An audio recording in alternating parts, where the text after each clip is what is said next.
Okay, so welcome back. Hello. Today's topic is meal prepping. Just trying to take some of the stress out of dinner and our meals and nutrition. So why should we meal prep and what are the benefits? We have 3 benefits we kind of wanted to go over with you guys. So saving time. So even if, well, you're eating healthier and you're saving time. So even if you're just washing and cutting veggies, these are now grab and go snacks that are healthy for you. So we're making better choices based on what's available because you're making them available. You're having, sliced apples in the fridge you can throw in your lunchbox, or carrot sticks you can throw in your purse if you're not going to be home for a while and need a snack. Also with this, you're learning portion control. By taking the time to separate out the food, you know exactly what you're eating and you're creating a better relationship with the food. The second thing is budgeting and being better at sticking to it. So one thing is that you're probably not ordering as much takeout. You're probably not buying yourself lunch. You might be still getting your coffees, and that's justifiable, but you're probably eating a lot more meals at home that you're preparing yourself. So you're sticking to your budget a little bit better. Also, there's less waste. So another benefit of meal prepping is that there's intent with the food that you have in your fridge. You went to the store, you bought the amount of food you'd need for the meals you planned for that week or the few days you planned for. And so there's not a lot of extra food in the fridge that doesn't get used or just goes to waste. The third one is lower stress.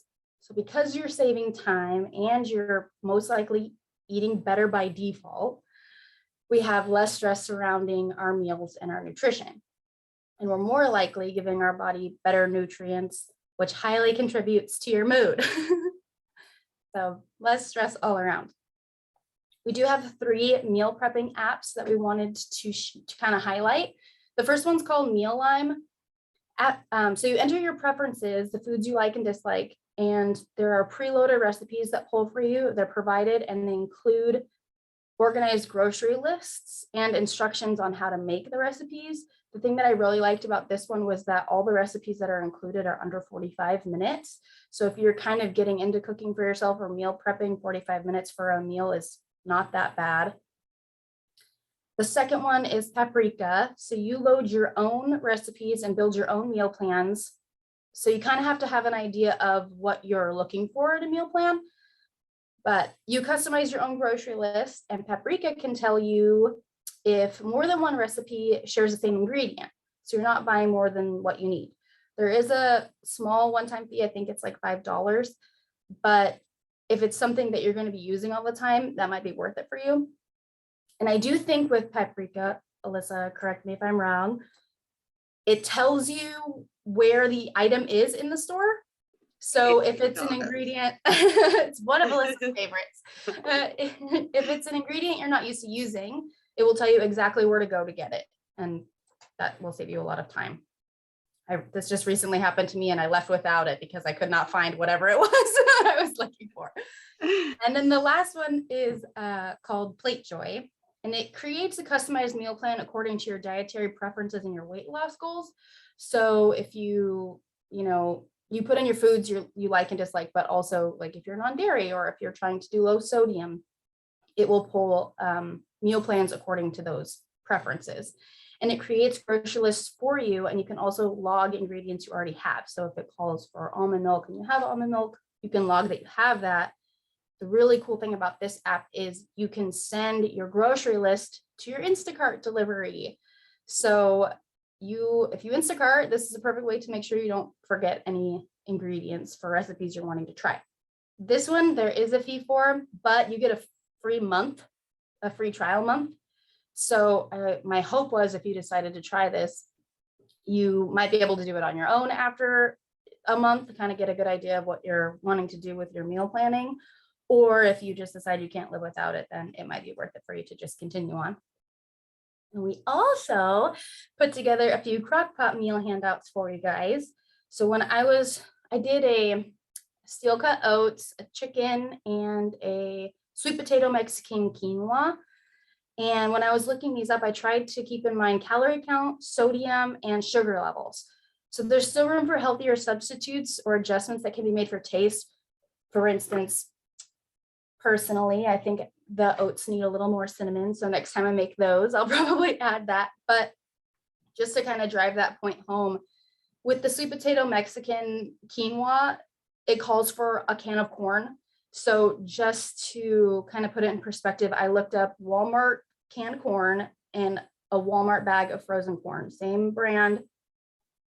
The canned corn had 3.5 servings at 200 milligrams of sodium per serving. So you're getting 700 milligrams of sodium for 1 can of corn, and the same corn in a frozen bag, 0 grams of sodium. So just to kind of just really reiterate that you can make little adjustments for things like that. It might be worth it for you to measure out your portion of corn from your frozen bag instead of rinsing and draining your, which I love that we're rinsing, but rinsing and draining your canned corn. That's it. Do we have any questions or any comments? Looks like Nicole was just verifying that frozen is better than canned. And I'll let Nikki, do you want to answer that? You want me to? Yes, it's true. It's true. It's pretty easy answer, yeah. You don't have any of the preservatives that you would need to make it last in a can or on the shelf because it's frozen when it's ready, and it's just fresher. It's fresher. You have to think, so nutritionally speaking, frozen and fresh are pretty much identical. So you're not losing any nutrients. And especially when you're buying something out of season, like right now, we're not growing corn around here, right? Like, so if you're buying it, it's probably been stored fresh. It's probably even been stored for a long time, right? Before you're even getting it, if you can even find it. But the frozen was flash frozen right after it was picked. So it's usually going to even taste better than off-season fresh produce, and it's going to be just as healthy. So it's always a better choice than canned, almost always, because canned has the preservatives added. It might have lost some nutrients in the processing process. So frozen's great. Fruit and veggies, same thing. Fruit, because fruit's often stored in syrup, right? Not so good. Yeah. And the apps sound great, Tammy says. Yeah, I'm gonna put them all in the follow-up email, and then I'll attach all of the handouts in the email too. Yeah. And you don't have to go high tech, right?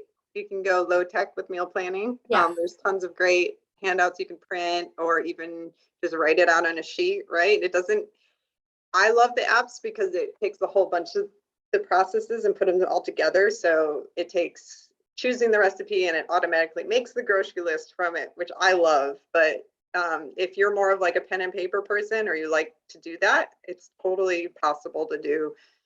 And you can either buy some specially made sheets, or you can print them, or you can, like I said, just write it on a spiral notebook.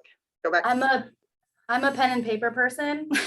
So when we started meal prepping at home, I literally just put Monday, Tuesday, Wednesday, Thursday, Friday on a sheet and wrote out, I consulted my partner and was like, what do you think you want, right before we went to the grocery store.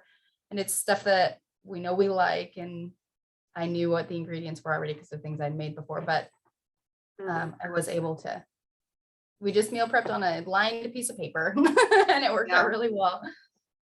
And you could do a whiteboard. I know some people use whiteboards too, either on their fridges or just out in their homes, and they write it out and they wipe it off the next week and do it again. So that's another option.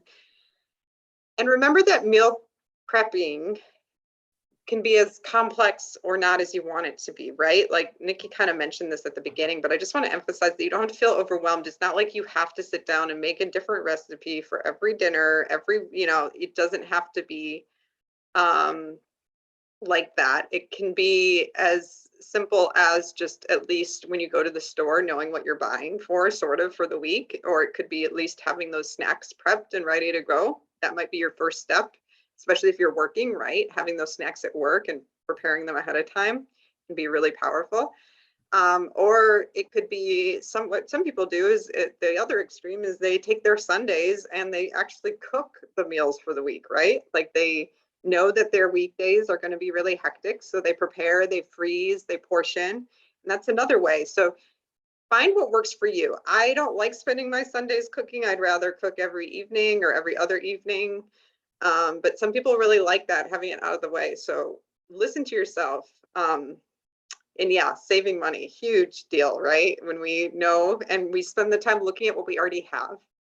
How many times have you come home with something that you've already had in your fridge or in your pantry? Oh my God, I did that the other day. I have 2 huge things of chili garlic sauce now because That was the ingredient I couldn't find. okay, I can tell you where it is. I know where it is. I found it. I know where it is twice, but yeah, you know, normally if I take the time to look at my cupboards, I know what I have. You know, so yeah, few things.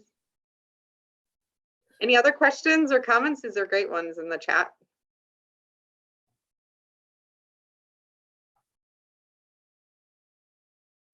Can't believe you brought up the chili garlic sauce. I'm pretty sure it's one of the ingredients in one of the recipes you're going to be getting. So I was just going to mention last night when I got off work, I didn't have a plan for dinner.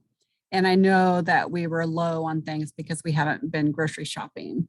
So I just went in my pantry and I saw noodles. I saw cream of mushroom soup with garlic in it. And I'm like, what can I do? And even though the sodium was high in the cream of mushroom soup, I went on the computer and just started Googling, what can I make with cream of mushroom soup? I actually printed out about 5 different recipes, either using rice or quinoa or pasta, you know, and different things like that. And so I did end up finding something to make with some fresh garlic and some peppers and vegetables that were out of the freezer. It's always good to have peas and carrots to make a lot of different pot pies and stuff like that with. So anyways, I was able to throw one of the dishes together. Didn't even think I had anything to make for dinner.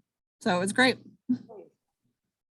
Yeah, I love that you brought that up, Tammy. That's a good point. Having a well-stocked pantry can save us in times like that, right? Like, so know yourself, know what you always kind of want to have on hand. And when it starts to run low, restock it, even if you don't have a recipe planned, right? So if it's rice or if it's pasta or if it's some canned tomatoes or if it's the frozen veggies, like there are some meals that you're going to be able to make of all that stuff without having anything that you have to go out and buy. So definitely having a stocked pantry and all your spices on hand can really help you do the opposite of meal prepping, right? Meal emergency prepping.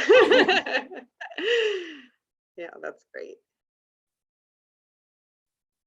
There are some lists out there too. I don't know, maybe we can find one to send out that's like basics for your pantry.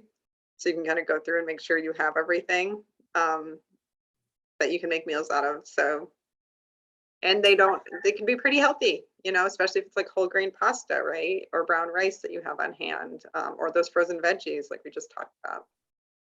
Beans are great. I'm finding that the low sodium veggie broth is something I'm using more and more like a staple lately. Mm-hmm. Great. Okay, I have to pop off. I'm actually up in Toledo. I was just doing a class up here, so I popped on up here, but I've got to drive back to be in Longview for another meeting. So I'm going to leave you in the capable hands of Nikki and stop recording, and we'll go on to social wellness. But I will see you all next week, and next week is going to be fun, so you don't want to miss it. Okay, bye everyone.